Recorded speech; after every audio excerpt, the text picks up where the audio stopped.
네, 여러분 날씨가 조금 쌀쌀해졌어요. 감기 조심하시고 저도 마스크를 꼭 끼고 다녀야 되겠다는 생각을 했어요. 벌써 비염기가 생기면서 코 안이 냉랭해지고 이상한 느낌이 듭니다. 여러분들 항상 건강 조심하시기 바랍니다. 오늘은 시편 127편입니다. 시편 127편 5절까지 있는데 다 보지는 않고 우리 1절, 2절을 제가 본문으로 잡아봤는데요. 한 목소리로 한번 읽어볼까요? 시작. 여호와께서 집을 세우지 아니하시면 세우는 자의 수고가 헛되며 여호와께서 성을 지키지 아니하시면 파수꾼의 깨어있음이 헛되도다. 너희가 일찍이 일어나고 늦게 누우며 수고의 떡을 먹음이 헛되도다. 그러므로 여호와께서 그의 사랑하시는 자에게는 잠을 주시는도다. 아멘. 네, 오늘은 시편 127편인데 여러분 성경에 보면 누가 썼다고 나옵니까? 그 파란 글씨로 솔로몬의 노래다 하면서 솔로몬이 썼음을 명시하고 있고요. 그 다음에 부제로는 어떻게 나와 있냐면 성전에 올라가는 노래 이렇게 나와 있어요. 여러분 우리가 잘 알고 있는 것처럼 시편은 원래 곡조가 다 있었어요. 멜로디가 다 있었던 노래이기 때문에 무슨 노래 이런 말이 있는 겁니다. 이 시편 127편은 두 가지 내용으로 되어 있어요. 우리가 본문으로 삼았던 1, 2절에는 하나님의 은혜가 없으면 모든 것이 헛되다라는 거 나와 있고, 그 다음에 3절부터 마지막까지는 자식이 하나님이 주신 축복이다. 그래서 전장에 나가는 전사들의 전통, 화살통에 들어있는 화살과 같다라는 비유를 하면서 그렇게 두 가지로 내용으로 나와 있는데 저 오늘은 앞에 1, 2절 내용을 살펴보도록 하겠습니다. 1절에 보니까 우리 한번 1절을 큰 소리로 같이 다시 한번 읽어볼까요? 시작. 여호와께서 집을 세우지 아니하시면 세우는 자의 수고가 헛되며 여호와께서 성을 지키지 아니하시면 파수꾼의 깨어있음이 헛되도다. 하나님께서 집을 세우지 아니하시면 세우는 자의 수고가 헛되다라는 표현이 나와 있어요. 여러분 우리가 아는 것처럼 솔로몬은 자신의 시대에 어마어마한 집을 지었죠. 그것이 무엇입니까? 솔로몬 성전.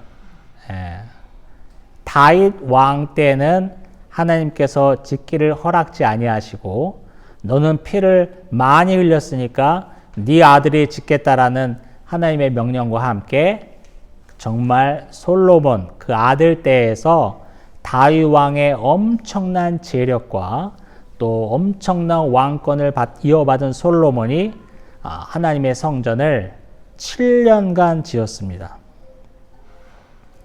솔로몬이 지은 성전은 그때 당시에 최고의 건축물이었어요.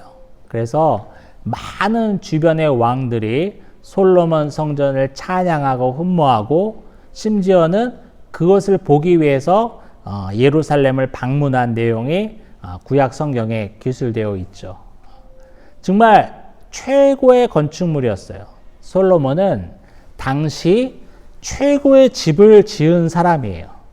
그런데 그 솔로몬이 설명하기를 하나님이 세우지 아니하시면 그 집을 세우는 자의 수고가 헛되다라는 표현을 하고 있는 거예요. 의미가 있죠. 집을 지어본 사람이 말을 하는 거니까. 그 다음에 그 내용 중에 집을 짓는다는 표현이 있는데 여러분 집이라는 것은 우리가 살고 있는 집을 의미하는 거예요. 그래서 맞다. 우리가 TV를 보면 그 전원주택을 짓는 사람들의 이야기가 많이 나와요.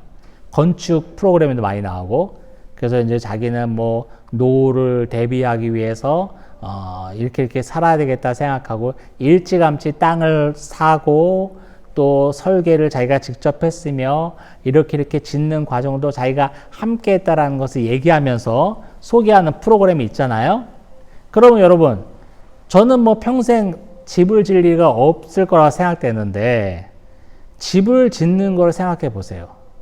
내 마음대로 지어질까요? 절대 그렇지 않습니다. 첫 번째, 예산이 넘어가요. 무조건 넘어갑니다. 내가 15억이면 짓겠지라고 생각했지만 15억의 집을 지을 수 있는 사람은 아무도 없어. 다 항상 오버하죠. 그 다음에 건축주와 시공사 간에 여러 가지 불미스러운 일이 생겨요. 내 마음대로 안 되니까 이거 이렇게 해준다고 그랬는데 왜 이것밖에 안 돼요? 그래서 사모님 내가 언제 그랬습니까? 이러면서 그렇게까지 하면 돈이 더 올라갑니다. 아니 처음에 약속한 금액이랑 다르잖아요. 이러면서 엄청난 트러블이 생기죠. 그래서 집을 짓는 사람들은 그런 말을 한결같이 합니다. 정말 하나님의 도우심이 아니면 집이 순조롭게 지어지지 않는다 라는 고백을 해요. 사실은 오늘 하나님께서 세우지 아니하시면 집을 짓는 자의 수고가 헛되다라는 이 본문은 집을 지을 때 하나님이 도와주셔야 된다라는 단편적인 의미도 있지만 거기에 우리가 세부적으로 살펴봐야 할 내용이 있어요. 한번 하나씩 보겠습니다. 여기서 집이라는 것은 여러분 히브리어로는 이제 바이트라는 말을 쓰는데 이 바이트의 뜻이 여러 가지가 있는데 첫 번째는 우리가 살고 있는 집을 의미합니다. 두 번째는 하나님의 성전을 의미하기도 해요. 그래서 그게 어떻게 쓰였냐면 호세아 8장 1절에 보면 나팔을 네 입에 댈지어다 원수가 독수리처럼 여호와의 집에 덮치리니. 여기서 여호와의 집도 바이트 집을 의미하는데 여호와의 성전에 덮치리니라는 뜻이에요. 그래서 이 집이라는 의미가 원어적으로 보면 성전의 뜻도 갖고 있어요. 그리고 또 하나 뭐가 있냐면 나라, 영토의 의미를 갖고 있어요. 이 집이라는 바이트의 단어가. 그래서 그 용례를 보면 어디 있냐면 스가랴서 9장 8절에 내가 내 집을 둘러 진을 쳐서 적군을 막아 거기서 왕래하지 못하게 할 것이라. 여기는 내가 내 집을 둘러, 집을 둘른다는 말이 아니라 내 영토, 내 나라를 두른다는 표현이거든요. 그래서 이렇듯 성경 신학적으로 이 바이트의 의미가 우리가 사는 집, 또 하나님의 성전, 마지막으로는 나라, 국가의 의미를 갖고 있는데 이걸 한번 하나씩 살펴보자고요. 두 번째 의미부터 살펴보겠습니다. 성전. 솔로몬은 성전을 지은 사람이죠. 주전 966년에 7년간의 공정을 걸려서 솔로몬 성전이 지어졌습니다. 얼마나 화려하고 아름다운 성전인지 누구나 그 성전을 볼 때마다 하나님의 임재를 강하게 느끼며 이것보다 아름다운 집이 어디 있을까? 이 아름다운 집에 우리 여호와 하나님을 모셨으니 얼마나 우리는 감사한가 하면서 그들의 정체성, 신앙적인 구심점이 되고도 남을 정도로 어마어마한 하나님의 성전을 솔로몬이 지었습니다. 그런데 우리가 아는 것처럼 솔로몬 성전이 무너졌죠. 주전 586년에 바벨론의 침략을 받은 북이스라엘이 완전히 멸망함으로 예수님이 복음서에서 언급하셨던 그 표현처럼 돌 위에 돌 하나가 남지 않을 정도로 그 아름다운 솔로몬 성전이 초토화되었습니다. 가루가 되었어요. 솔로몬은 언제 이 시편 27편을 썼는지는 그 연대를 알기는 어려우나 아마도 솔로몬 성전을 다 지은 후에 솔로몬 임기 끝 무렵 적어도 중반 이후에 이 시편 27편을 지었는지도 모르겠습니다. 성전에 올라가는 노래니까 부제가 성전이 있었다는 것을 우리가 알 수 있잖아요. 그래서 집을 세우는 자, 하나님의 집을 세우지 아니하시면 집을 세우는 자의 수고가 헛되다는 이 표현 속에서 솔로몬은 아마도 이 성전이 무너지게 됨을 알고 있지 않았을까.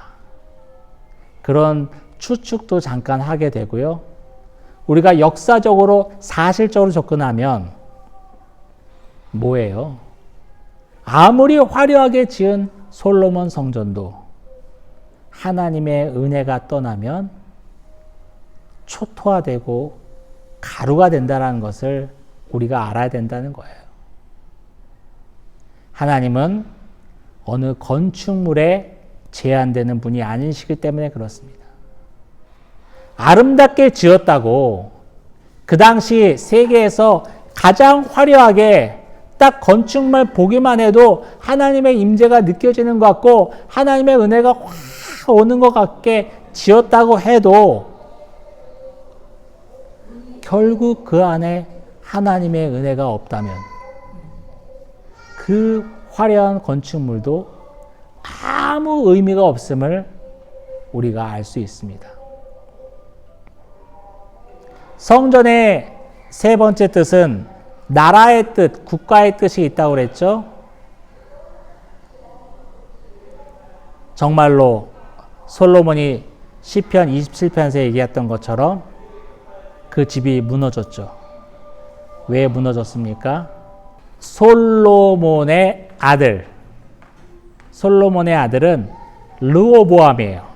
르호보암인데 르호보암 때 르호보암의 신하였던 여로보암이 반역을 꾀하고 이스라엘 12지파 중에 10지파를 끌고 가서 북쪽으로 끌고 가서 나라를 세우죠. 그게 뭡니까? 북이스라엘. 그래서 솔로몬의 왕국이 그 화려했던 막강했던 다윗 왕조가 그렇게 강력했으면 그 왕조가 그렇게 힘이 막강했으면 적어도 100년, 200년은 갈 것 같았었는데 그 바로 아들 때에서 솔로몬이 죽자마자 북이스라엘과 남유다로 갈리게 되죠. 그러니 우리가 아무리 집을 세운다고 한들 마지막 의미를 살려서 아무리 우리가 나라를 세운다고 한들 하나님이 지켜주지 않으시면 그 집은 무너진다라는 것을 또 의미하기도 합니다. 솔로몬이 거의 나이가 많이 들어서 이 본문 시편 27편을 쓴 것 같은데 아마도 솔로몬은 자신의 아들 르호보암이 왕위를 받았을 때 뭔가 심상치 않은 일이 일어났음을 짐작하고 있지 않았을까? 저는 개인적으로 그렇게 추측해 봐요. 왜냐하면 우리가 잘 아는 것처럼 내 아들 누가 더 잘합니까? 내가 잘 알지. 얘가 깜이 됐는지 안 됐는지 누가 더 잘 알아요? 내가 잘 알죠. 이거 맡아봤자 안 될 텐데 라는 생각을 그 아비인 솔로몬이 하지 못했을까요? 하고도 남죠. 그래서 정황적으로 볼 때 솔로몬은 자신의 왕국이 하나님의 은혜가 떠나면 이 왕국도 무너지게 된다는 것을 생각하면서 이 구절을 쓰지 않았을까라는 제가 추측을 해봅니다. 이건 정설은 아니에요. 네. 아무튼 그 여러 가지 의미로 볼 때 하나님이 집을 세우지 아니하시면 그 집 짓는 자의 수고가 헛되다라는 이 구절을 다시 한번 생각해 볼 수 있습니다. 여러분 2절을 볼게요. 2절을 한번 같이 읽겠습니다. 시작. 너희가 일찍이 일어나고 늦게 누우며 수고의 떡을 먹이 헛되도다. 그러므로 여호와께서 그의 사랑하는 자에게는 잠을 주시는도다. 아멘. 이게 보면요. 너희가 일찍 일어나고 늦게 누우며 수고의 떡을 먹음이 헛되도다. 이 말은 정말 미국 이민 가서 사는 사람처럼 새벽 5시, 6시에 나가고 집에 들어오면 11시야, 밤에. 이렇게 일찍 일어나서 일하고 밤 늦게까지 일하다가 겨우 누워서 자는데도 그 수고가 헛되다는 거예요.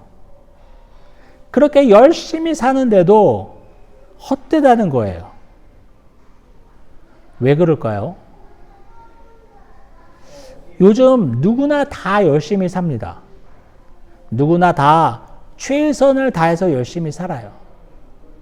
아무도 설렁설렁 사는 사람은 없습니다.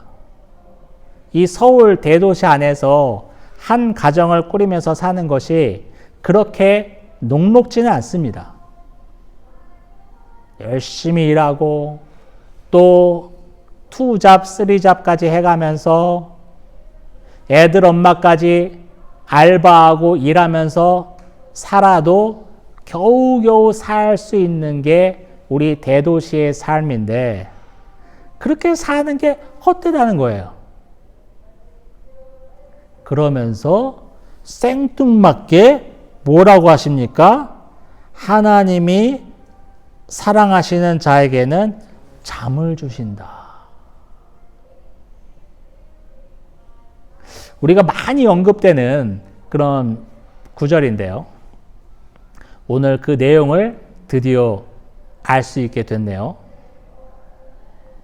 우리 설교 시간에도 아주 깊이 주무시는 분이 있어요. 단잠을 이룬다 하는 것처럼 아주 단잠을 주무시는 분이 있어요.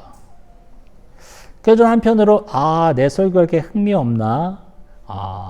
그래도 내 설교는 어디 내놔도 중간 이상의 설교는 될 텐데 이런 생각하면서도 한편으로는 저분이 얼마나 이 순간이 평온하면 저렇게 깊이 잠들까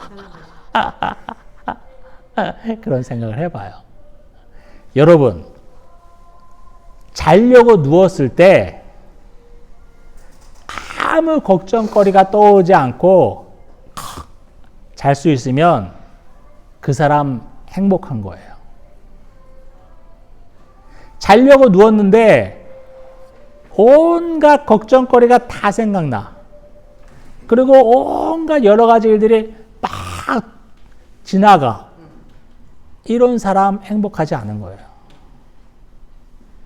내가 저 행복하냐 안 행복하냐를 알 수 있는 건 뭐냐면 잠자리에 누웠을 때 아무 생각 안 들고 떨어지는 사람 행복한 거예요. 돈이 있으면 행복할까요? 근데 저와 여러분은 삶이 넉넉하지 않으니까 얘인장 살면서 돈 걱정이나 하지 않고 살았으면 원이 없겠다라는 말을 쉽게 하지만 정말 살면서 돈 걱정하지 않고 사는 사람이 있죠. 넉넉하게 있어서. 그 사람들이 행복할까요? 아니요. 그 사람들 자려고 누웠을 때 잠이 확 올까요?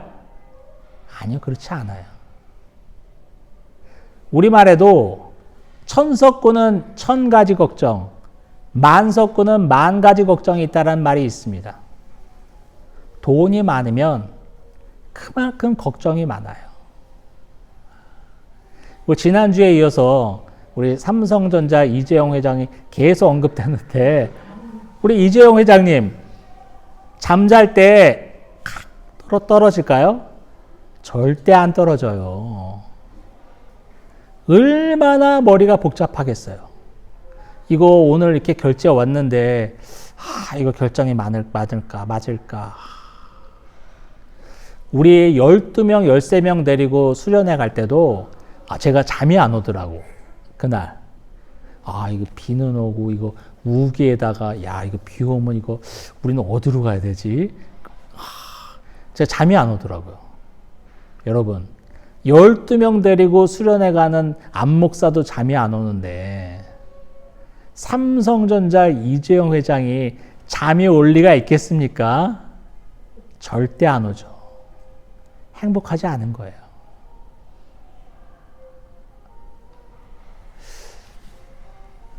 이 본문은 뭘 말하냐면 내 힘으로 아둥바둥 하지 말라는 거예요. 내가 그래 이렇게 하면 되겠지. 일 하나 더 늘리고 지금 2잡 하는데 3잡 하면은 우리 살림이 나아지겠지 하면서 온갖 노력을 하고 아둥바둥 해봤자 그 수고가 헛되다는 거예요. 그럼 우리는 어떻게 해야 될까요? 하나님께 맡기자는 거예요. 내려놓자는 거예요. 여러분도 잘 알겠지만 우리가 할 수 있는 일이 거의 없다시피 하잖아요. 저는 제 인생을 돌아봤을 때 그렇습니다. 제가 원해서 된 거는 거의 없어요. 제가 원하는 대로 됐다면 제가 여기 앉아있지 않지. 제가 원하는 대로 된 거는 거의 없었습니다. 그리고 제가 한다고 했던 것들이 된 게 또한 거의 없어요. 그렇다고 우리가 하나님이 해주겠지, 목사님이 맡기자고 그랬어 하면서 두 손 두 발 늘고 놀고 있으라는 말이 아니라 내가 어떠한 문제가 생겼을 때, 어떠한 그런 벽에 부딪혔을 때 내가 해결하겠다고 아둥바둥 되지 말라는 거예요. 하나님이 계심을 우리가 그때 인식해야 된다는 거예요. 사방이 오히려 우겨쌈을 당했다면 우리가 많이 쓰는 비유잖아요. 저도 어렸을 때부터 우리 목사님들 이런 비유 많이 했어. 사방이 막혔다면 이제 바라봐야 할 곳은 어디입니까? 하늘이지. 하나님을 바라보십시다. 내 힘으로 되지 않는 여러 가지 문제가 산적해 있다면 노력할 만큼 하셨을 거 아니에요. 그거 해결하려고 아둥바둥 거렸을 거 아니에요.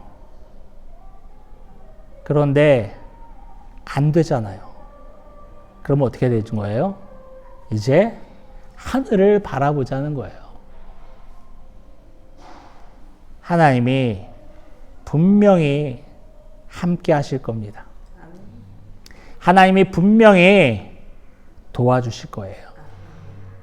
하나님이 친히 피 흘려 사신 저와 여러분을 내버려 두실 일이 없어요. 반드시 우리에게는 성도의 견인, 천국 가는 그날까지 견인차 있죠? 그 견인이에요. 이끌어 가시는 하나님의 은혜가 있습니다. 아멘. 그거 잊지 말자는 거예요. 그렇게 우리는 낮고 천하고 아무것도 할 수 없는 미력한 존재이지만 맨날 자빠지고 쓰러지고 죄 짓는 존재이지만 이런 나를 버리지 아니하시고 천국 가는 그날까지 견인해 나가시겠다라는 하나님의 은혜를 생각하는 자들을 하나님은 지켜주시는 것입니다. 그 믿음을 보시는 것입니다. 그런 자에게 잠을 주시는 거예요. 내 모든 문제에 산적해 있지만 하나님 해결해 주세요. 문제 풀어 주세요. 나 해볼 대로 해봤는데 안 됩니다. 도저히 해결 방안이 없습니다. 주님, 저를 긍휼히 여겨주세요. 저를 불쌍히 여겨주세요라고 울부짖고 엎드리는 그 심령을 하나님께서는 절대로 놓지 아니하시고 그 환난과 역경과 핍박 속에서도 잠을 주신다라는 거예요. 괜히 나 잠 많아. 하나님이 날 사랑하시나 봐. 이렇게 비유하지 마시고 그리고 단순한 이 해석이 아닙니다. 여러분은 요즘 잠을 잘 주무십니까? 그러면 하나님의 은혜가 있는 거예요. 여러분 가운데 어려움 없고 괴로움 없고 답답한 일 없는 사람이 어디 있겠습니까? 그런데도 불구하고 잠을 잘 잔다면 하나님께서 은혜로 지켜주시는 것입니다. 행여나 잠자리에 누우려고 그러는데 5만 가지 생각이 떠올라서 잠이 오지 않습니다 라는 분이 있다면 여러분 하나님의 긍휼하심을 바라십시다. 하나님, 내 근심 걱정 주님 해결해 주세요. 내 뜻대로 내 힘대로 되는 거 아무것도 없다는 거 아오니 주님 날 도와주세요. 날 불쌍히 여겨주세요 하고 기도하는 가운데 하나님이 그 영혼에게 잠을 주시기를 원합니다. 그래서 저와 여러분이 항상 주님께 붙들림 받고 하루하루 살아가는 축복이 있기를 예수 그리스도의 이름으로 축원합니다. 아멘.